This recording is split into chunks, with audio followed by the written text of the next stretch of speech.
All right.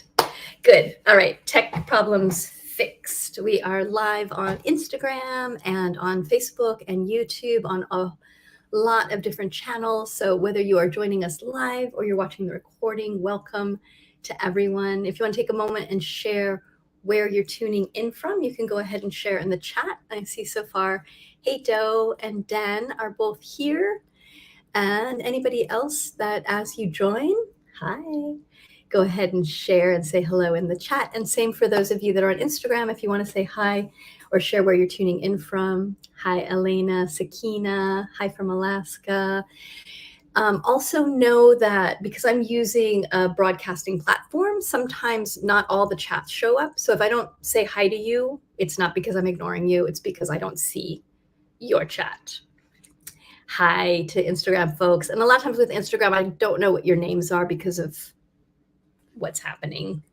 Like some people, Leah, I can see it's you. Hi. So if you want to share what your name is on Instagram, that's great. Hey, Trish. Yay. I see you. Lynette, Ines. Hi. Lorena. Welcome. Facebook user, Baywood Park, California. Welcome. Glad to have you here. Hello. So these live broadcasts, I am so happy to be doing live broadcasts again. I took time off, as some of you know, because I was navigating between a wildfire and long COVID. I took a break from doing lives, especially on social media. Hi, Valerie. Yay. And Janess. And I'm just so happy to feel good, to feel my brain is back and happy. I've been working on my book and to be able to do lives again and really interact more. So, welcome everyone.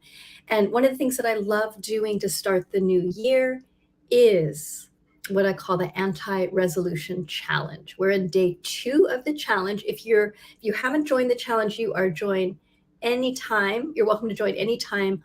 All the recordings are up on the website. You just have to join, and the link for that, hi Doe, is, oops, that's too much information. One second. Anti-resolutionchallenge.com. Good. So somebody, Facebook user, if you want to share what your name is, you don't have to, but did compassion number 2, great. So the anti-resolution challenge is 7 days, and it's every morning a little video goes out and a little teaching. And today our topic is on compassion. So if you haven't joined the challenge, feel free to join antiresolutionchallenge.com. For those of you on Instagram, if you want the direct link, you can go to my profile and click on it, and it'll take you straight there.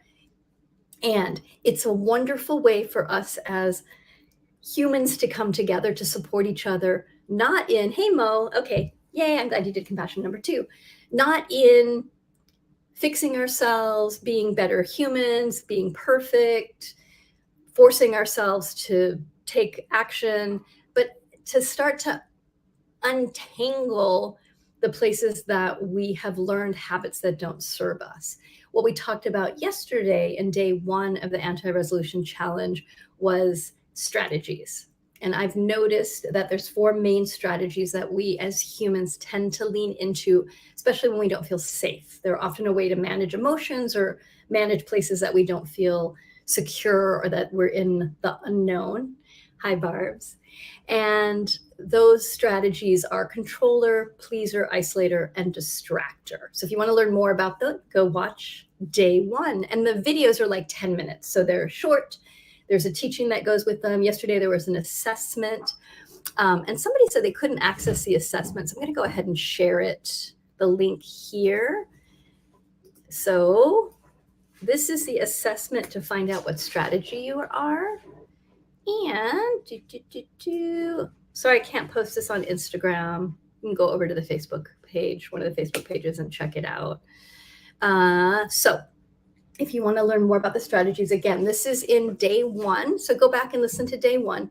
And you don't have to listen to day 1 to listen to any of the lives. I'm just picking up on a particular topic. Hey, Jennifer, good to have you here. And sharing and also opening up for questions. Any questions you have around either yesterday's topic or today's topic. So yesterday's topic was around strategies and the ways that we create a false sense of safety in our lives. Today's topic is around compassion, and specifically compassion for ourselves and also compassion for others. So yesterday the other thing that we talked about yesterday was discernment, this idea of judgment versus discernment. Judgment is not compassionate. Judgment often comes with punishment, either punishing ourselves or is connected to shame or blame of self or others. Discernment is connected to compassion. And discernment is about clearly witnessing what's happening without having a story about it. That is what leads to compassion, is getting out of our own stories. So often as we learn about ourselves, we have a tendency, unfortunately, for our judge to come in and punish or blame or feel shame about who we are, what we've done, how we've been in the world, what we haven't accomplished in the world, who we wish we could be, comparing ourselves, instead of having compassion for what happened in our life that caused us to be who we are today, and understanding that we're in a larger context of what we call the dream of the planet. So I was really incredibly blessed to study for many years and apprentice with Don Miguel Ruiz, who's the author of the 4 Agreements.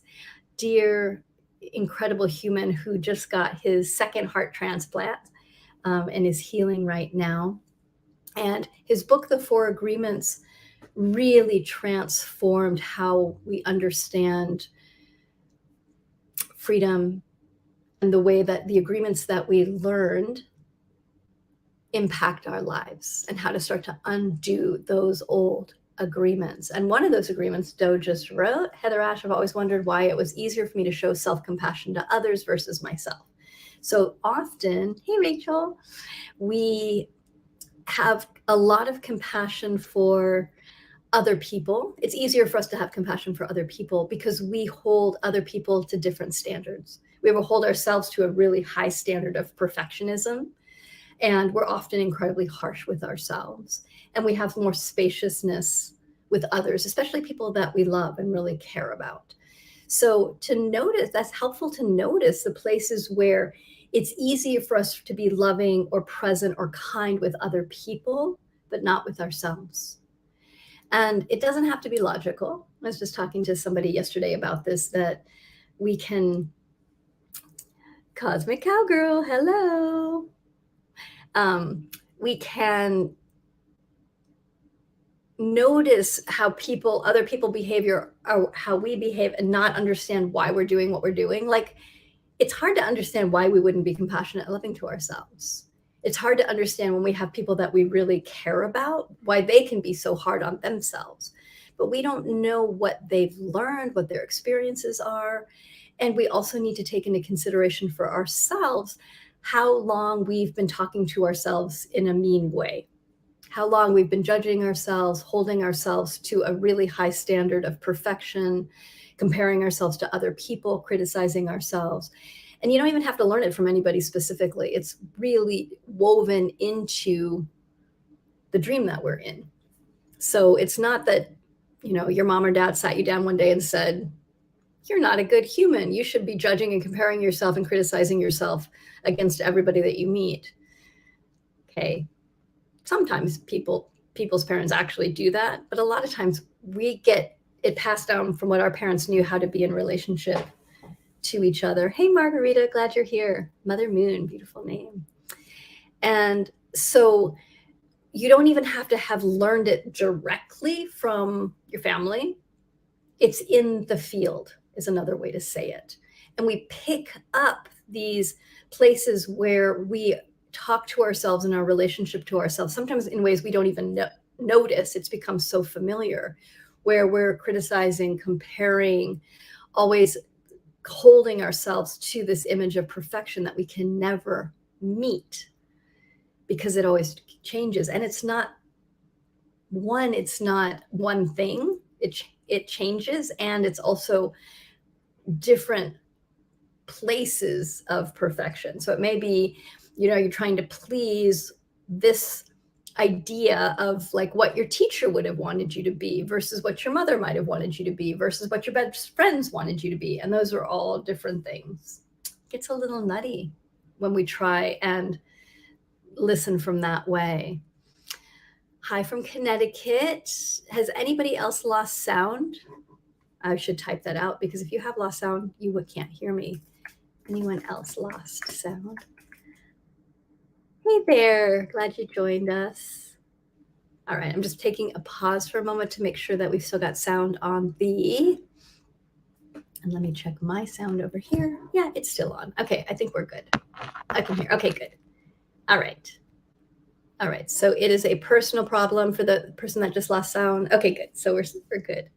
Awesome. So how are you in relationship with self-compassion?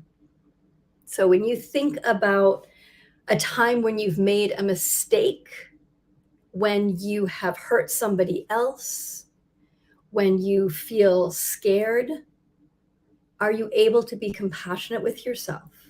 Or do you go into shame, blame, judgment, comparison? Let's just check in. How is your relationship with your compassion to yourself? Hey, Irene. Yay. Okay, and Angela also says I cannot hear you. I don't know. It's being spotty, it sounds like. Yeah, beautiful. Margarita, learning self-compassion is very new to me. Rachel, I'm so hard on myself, but I've been working really hard on that and it's getting better. Yay. Yeah. Shame, blame, judgment, all of those and a bit of compassion. Yes. Dan, I'm weaving compassion when I recognize I'm being hard on myself. Good. Yeah. Beautiful. Doe, I'm somewhere in the middle right now between shame and feeling guilty, but I'm trying to catch myself before I go down that rabbit hole of self-criticism. Good. Yeah. And this is where we start, is awareness. And the awareness is, this is what's so important as we start to discern and witness, what am I doing? What are the voices in my head telling me? How am I in relationship to self? What am I telling myself? What are the stories that I've got? That we learn to witness those without judging ourselves for what we're thinking. Don't judge yourself for judging. Don't judge yourself for feeling shame or blame or guilt. Just notice as much as you can, as best as you can. Yeah. And then little by little we'll reclaim. I'll teach you a trick today. I'll teach you 2 tricks today to come back into more of a relationship with compassion with yourself and with others.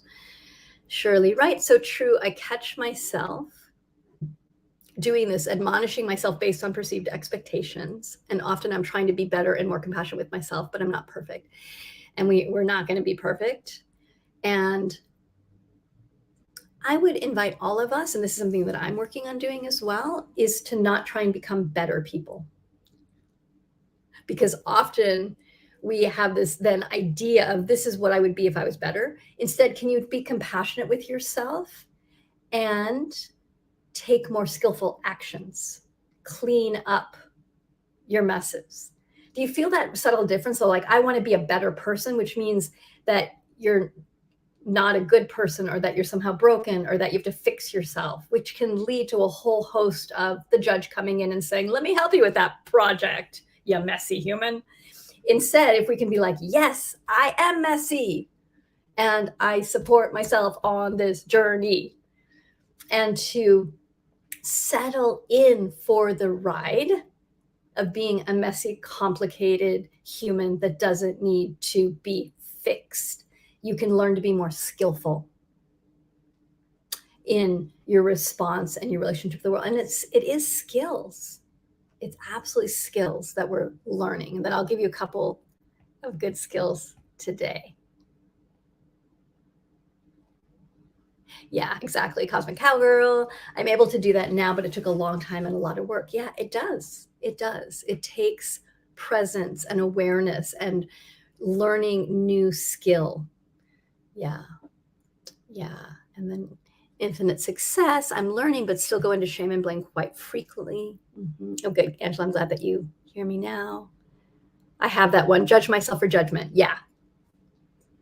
We're so good, right? Let me just judge myself for being judgmental and judge myself for, okay, here, I'll tell you the trick around how to stop that.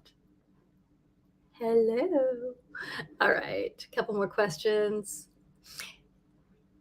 Okay, and Doe writes, meant I'm right in the middle between shame and feeling guilty. Yeah, beautiful. How do we develop presence? Great question, Veronica. I will share with you. Yeah, beautiful. Jennifer Jupiter, feel you, dear. I'm kind of going through the same thing, working through ancestral patterns. This is such a big topic. Yeah, and Ines is also saying she's identifying this pattern. Mm-hmm. Yeah, beautiful. Focusing on myself and doing that has been ingrained, the belief that if you focus on yourself, you're selfish, trying to unlearn that. Yeah. And then Jennifer writes, I never saw the women in my family show self-compassion. I'm trying to heal that for myself and stop the ancestral pattern. Yeah, beautiful. And what happens when we're compassionate with ourselves? So sometimes what we learn is if I become compassionate, then I will get lazy, or I will be selfish, or I won't want to change. That I won't hold myself accountable any longer. That I won't be responsible. There's just some of these things, these stories that we can tell ourselves around what compassion is and what it would mean for us to be compassionate with ourselves. Here's what I've seen. As I've gotten more compassionate with myself, I'm actually more responsible, more in integrity, and more present with when I make mistakes to clean them up without beating myself up or punishing myself. Compassion's allowed me to be more creative in my responses and to be more playful as well in my relationship with self, to not take myself so fucking seriously. Because man, do we take ourselves seriously, right? And I used to take myself really seriously, and it was so not fun. So to learn how to have compassion with ourselves is a practice. It's something that we're unlearning old ways of being that we've been modeled and stepping into something new that might feel really unfamiliar. And again, people that I know that are deeply compassionate to themselves are actually more responsible, and that's the right word. I guess present is just a really good word. That there's a because we're not beating ourselves up when we make a mistake, we take responsibility for the mistake and decide what we need to do to repair, to change our behavior, to apologize where we need to apologize. There isn't a lot of story or defense of I shouldn't have done that. It's like, I did that. Okay, what's next? So compassion creates a lot more ease in our life and in our relationships. Mm-hmm. Yeah, beautiful. I'm going to explore sitting in compassion to the other strategies. Exactly. Beautiful. So as we talked about yesterday in day 1 of the Anti-Resolution Challenge, we each have strategies that we can take on. Everybody has 1 or 2 main strategies: pleaser, isolator, controller, distractor. Go listen to video 1 to learn more about those strategies. I also talk about those 4 strategies in Warrior Goddess Training, in my book, Warrior Goddess Training. And hey, Mary, yay. I was just thinking about you the other day, sending you love. And what can sometimes happen is we get frustrated with ourselves for our strategy, but then we also have no patience for other people when they get into their strategies. And what helps us to have compassion for self and other is to understand that a strategy, let's say, of controlling, of wanting everybody to believe what we believe and trying to force or manipulate people to change the way that they are because we think they should be different, which is a kind of a classic controller thing, is that when people get popped into that as a strategy, it's often because they're scared or they feel out of control. Somebody that isolates and withdraws or goes into freeze, we also linked the strategies to those 4 biological survival techniques of fight, freeze, flee. And there's a 4th one that's just coming that we're just learning about called fawn, which is connected to pleasing. And I'm reading an incredible book right now called The Quaking of America by Resmaa Menakem. And he talks about a 5th one, which is annihilate. That sometimes what happens when we feel threatened is our instinct is I need to completely annihilate, kill, suppress that thing that is triggering me. Okay. So love you too, sweetheart. Mary, it's so good to have you here. And so to honor the strategies are ways that we have wired our responses to keep ourselves safe. They don't actually keep us safe. They give us the illusion of safety. Okay, I'm going to say that again. It's really important. They don't actually keep us safe. They give us the illusion of safety. What helps us to actually be more safe and not abandon ourselves is to start to ally with ourselves by being compassionate. We abandon ourselves whenever we judge, we compare ourselves to who we think we're supposed to be, we go into shame or blame. Those are all forms of self-abandonment. And we're often very well versed in how to abandon ourselves, even when we're really good at holding other people. Sometimes the people that are the best at holding space for others are also the best at abandoning themselves. Okay. And that's nothing to then punish yourself around. It's something to just recognize, wow, I don't know how to hold myself with compassion. But you do know how to hold others with compassion, which means you have the skill set. It's just applying it in a new way. So let me share a couple of techniques.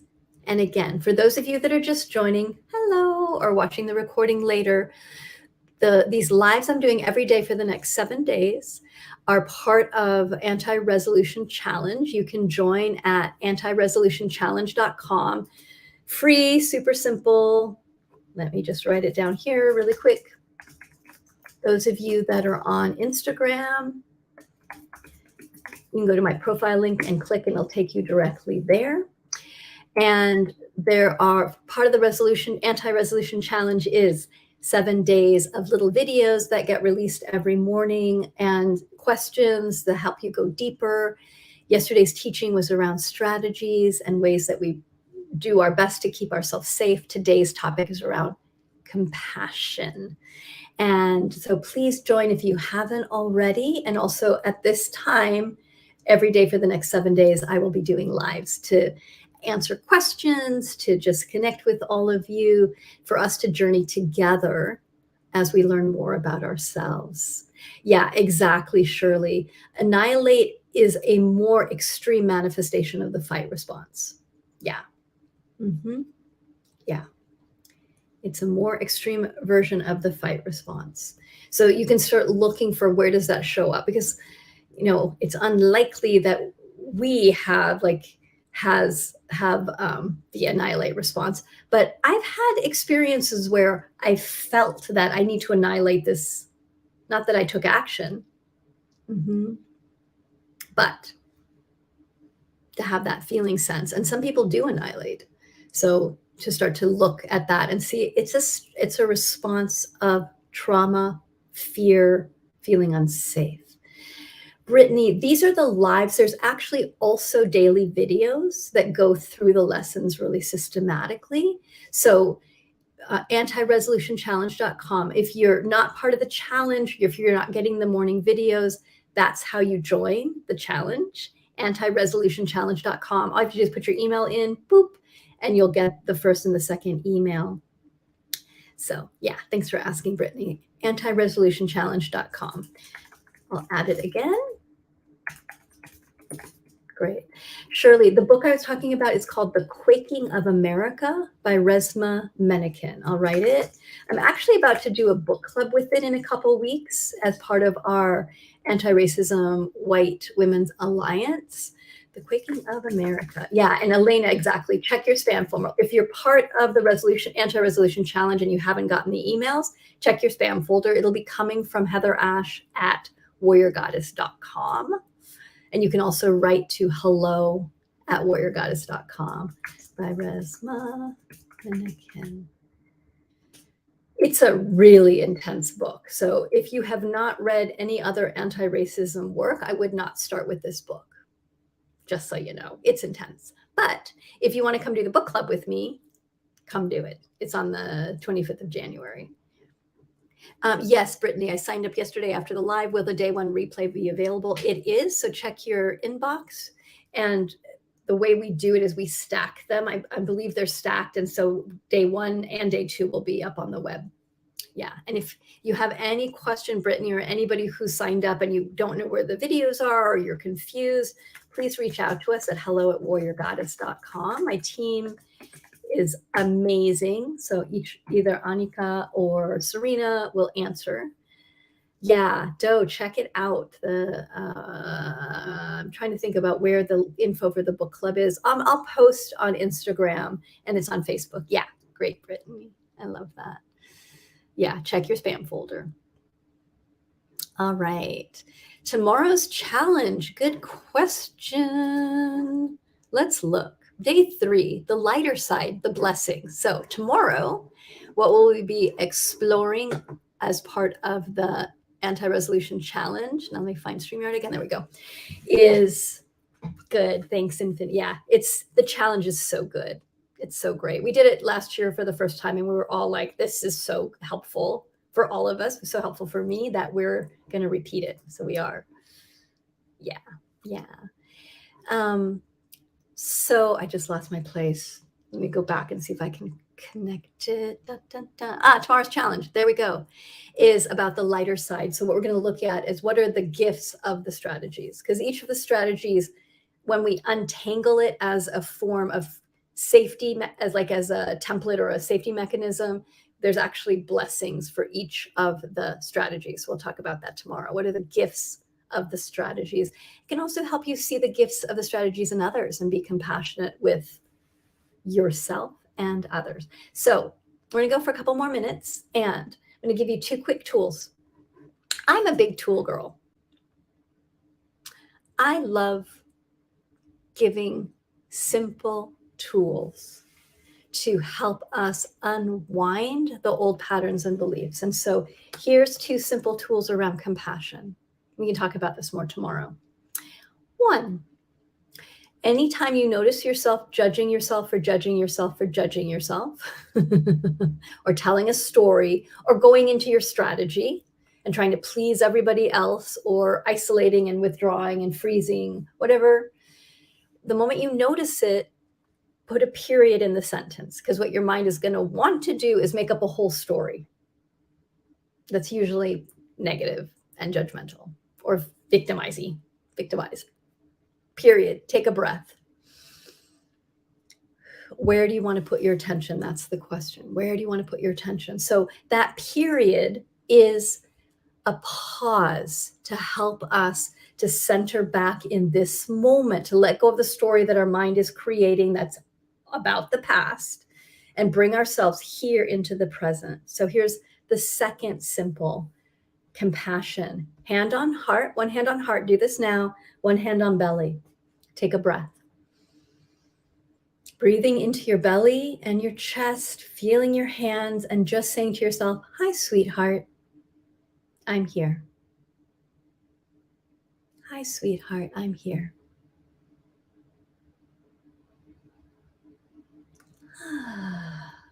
Okay, so practice those 2 today, period. Hi, sweetheart, I'm here, to build your compassion. Okay. Veronica, check your spam first from a message from Heather Ash at warriorgoddess.com. So for any of you that haven't received the daily emails for the anti-resolution challenge, check your spam first. If you still don't see it, then email hello@warriorgoddess.com. Oh, you did check it. Okay, great.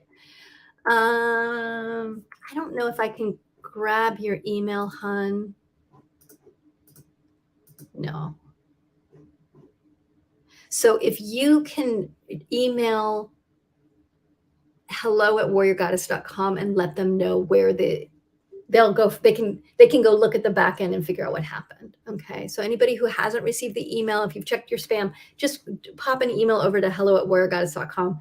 They answer quite quickly and can help sort where the email went. All right. Last question. Great question, Sakina. What is a template? So a template is a form that is a foundational structure. So there's many, I love that. So there's many types of templates, but the template I'm talking about is something that is foundational and familiar that you go back to because it feels safe. Okay, so it's not a conscious choice, I'm going to take this action. It's something that you fall back into because it's familiar. Yes, part of me feels silly saying, hello, sweetheart. Hi, sweetheart, I'm here. That's okay. It's better to feel silly than to feed your judge. Okay, so just let yourself feel silly doing it and see what happens.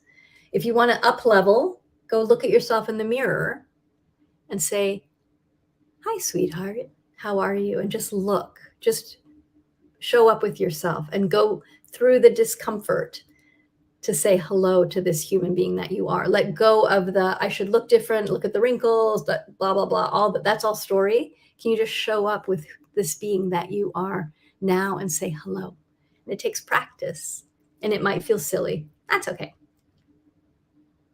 Yeah, beautiful dough. Great way. It's like a coping mechanism. Exactly. That's what a template is that we're talking about in this case with the strategies. All right, sweet ones. Thank you so much for joining me today. Again, for those of you that are new, my name is Heather Ash. We're doing a 7-day anti-resolution challenge.